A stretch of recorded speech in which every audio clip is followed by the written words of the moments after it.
Hey followers, I'm Stefan and it's time for another Rideshare Reflection.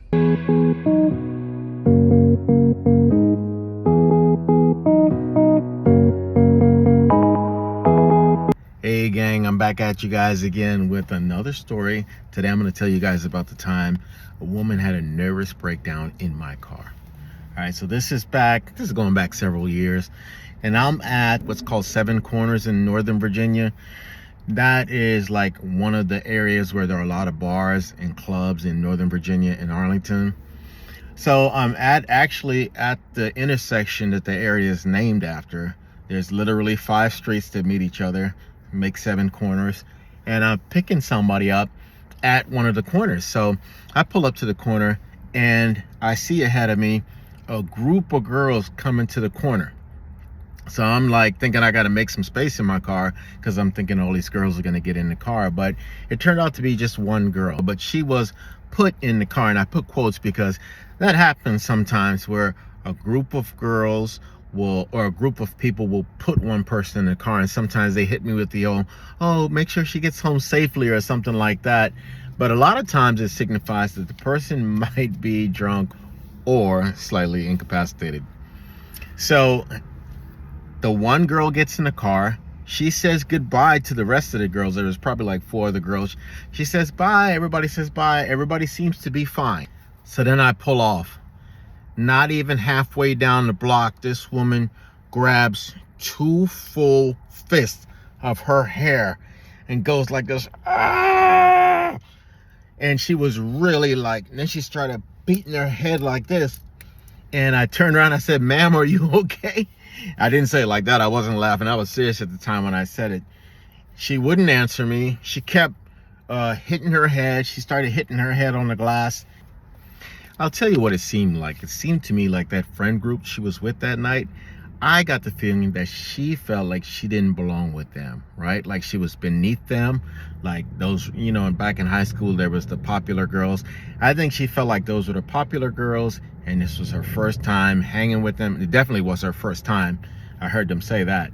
And I think maybe she didn't feel good about the way she, quote unquote, performed that night.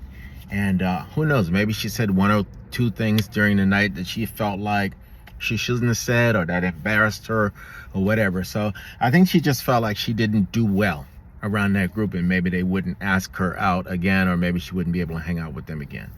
That's the feeling I got. But anyway, back to the story. She's back there. By this time, she's in a full out cry. I mean, crying like a baby. And I didn't think pulling over would do anything, good. I just kept on checking with her to see if she was okay. By that time, she had stopped hitting her head and banging her head against the glass, and she was just crying, and finally she kind of cried herself out. She actually fell asleep. So I'm taking her from Northern Virginia. We're going a ways into Virginia now. Still in Northern Virginia, but quite a ways out from DC. Out by, I would call this the Dulles area, by Dulles Airport. And so we get into her approximate neighborhood. I'd say we're into her development, but it's a huge development, right? So she had fallen asleep. I'm into the development. I probably got about, I'd say maybe 3/4 of a mile left to go. I had to slow down for a speed bump, and I have to slow way down because speed bumps have torn up my shocks once already. So I slow all the way down. Guess what? I'm going over the speed bump. When my back tires are about to cross it, I go really slow. This girl opens the door and she says, "You can let me out here."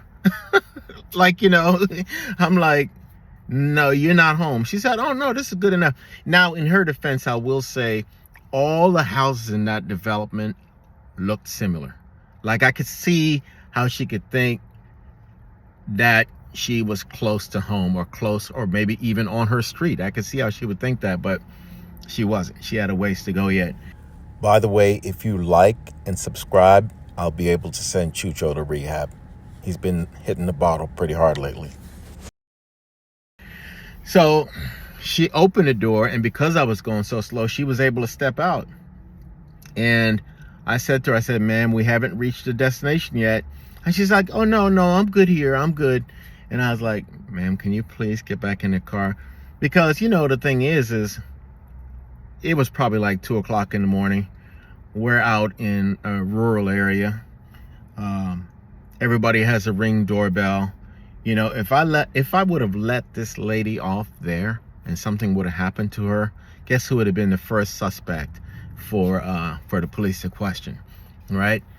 I also didn't want to get out of the car and go around and try to put her back in, because that could be seen just as negatively, right?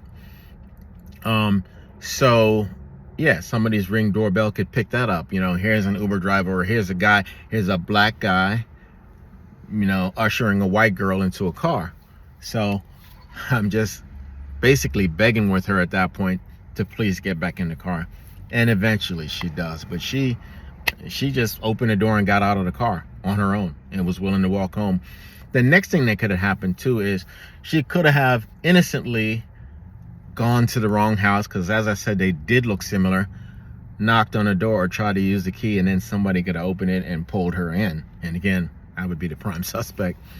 So anyway, I finally did get her in the house. I finally did get her to her house. She got out. She was walking up the stairs and tripped on an Amazon box. But when she did get up, she put the key in the lock and she looked back at me and gave me the thumbs up. And I was just so glad about that. Number one, that I got her home. Number two, that she could tell that was my concern, to get her home safely. And, just number three, that it was over.